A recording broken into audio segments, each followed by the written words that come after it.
Hi, Chef Lisa here, your kitchen confidant. For a while I was finding it really hard to find a soy sauce that can accommodate all of my clients' allergies. Initially it just needed to be low in sodium, wheat and gluten free. Got that. Then it had to be soy free. Okay. Then coconut free. Well now, isn't that fun? Now I know that there's all these ingredients out there that impart like that deep, rich, savory flavor to a dish, and I wondered, I'm like, can I just like combine them all together and make a soy sauce that it could help me out instead of trying to find it? And guess what? There is, and I made it. And I want to share with you in the following video how to make this too, so stick around. Let's go make some allergen-free soy sauce. We're making an allergen-free soy sauce, and we're going to start by working with a beef bouillon base. I'm going to be working with cubes, and these cubes because they're gluten-free, yay, and wheat-free, coconut-free, soy-free, low in sugar and salt. Now, while I realize this is not optimal for my vegans and vegetarians out there, I apologize. However, you can definitely work with a mushroom-based bouillon or broth, okay? And contribute all the other ingredients that we're going to be working with today to get that deep, rich umami flavor that we all know and love that soy sauce would impart.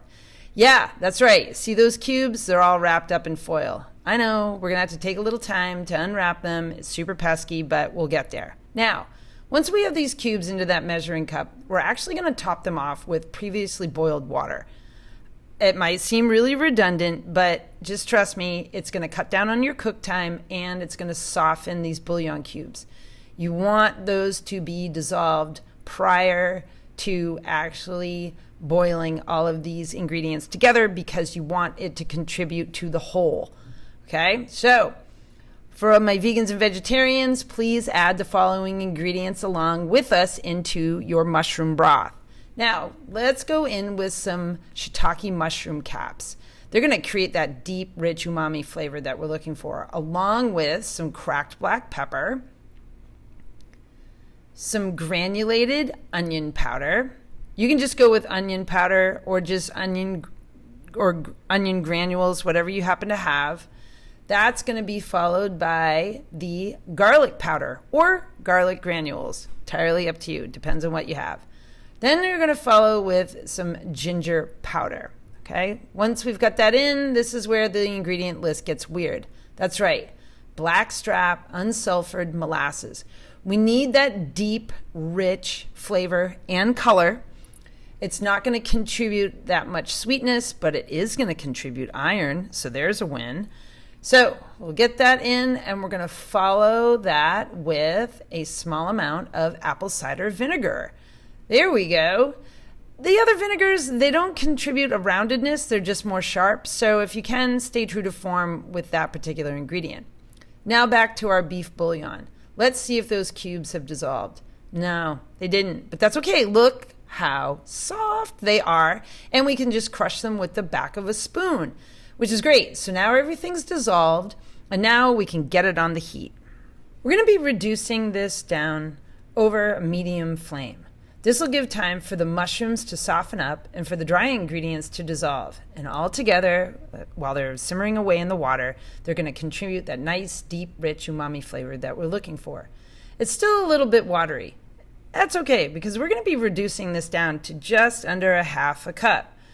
And like I said, we're going to get that deep, rich umami flavor. Ooh, and color. Check it out. All right, so let's see how much we've got.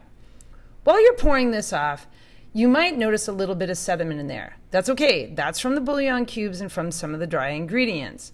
Now, you can strain those out later. As for the mushrooms, you can either throw them out or throw them into a dish that you might be making that requires some really, really tasty mushrooms. Let's see how much we got. Yes, I got a quarter cup. And it looks and tastes just like soy sauce. But it's not. It's allergen-free, which is even better. So now I'm going to be adding this into my already growing stash of allergen-free soy sauce that I've been keeping in the refrigerator. Once I pour it in here, it's going to be a tad bit warm. So I'm going to leave it out at room temperature, let it all cool down. Then I'm going to throw a nice tight fitting lid on the top of it and throw it back into my refrigerator. And voila, That's how you make your very own allergen-free soy sauce. I know that I've enjoyed making it, and I hope that you will too. Now that was definitely a crazy mix of ingredients, but hey, it makes an allergen-free soy sauce. So I just want to thank you for trusting me and watching the video. Definitely save this video and share it, but without a doubt, come on back and learn more allergen-free recipes right here at Lisa, your kitchen confidant.